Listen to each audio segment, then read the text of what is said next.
లోకంలో చాలామంది తెలియక ఏమనుకుంటారంటే యేసు ప్రభు వారు 2000 సంవత్సరాల క్రితం మాత్రమే కపాలమని అర్థమిచ్చే గొల్గొతా పర్వతం మీద పస్కా గొర్రె పిల్లగా ఆయన వధించబడ్డాడు అని కొందరు అనుకొని దీన్ని అనేక మంది విశ్వసించి ఏమంటారో తెలుసా?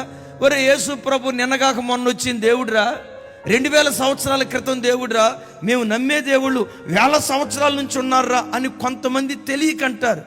ఈ యేసుక్రీస్తు 2000 సంవత్సరాల క్రితం వచ్చిన వాడు కాదు.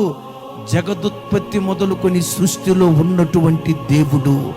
జగదుత్పత్తి మొదలుకొని అంటే ఈ జగత్తు ఉత్పత్తి అయినది మొదలుకొని, భూమి పుట్టినది మొదలుకొని, సూర్యుడు పుట్టినది మొదలుకొని, చంద్రుడు పుట్టినది మొదలుకొని, సూర్య చంద్ర నక్షత్రాదులు సమస్త సృష్టి పుట్టినది మొదలుకొని ఆయన ఉన్న దేవుడు.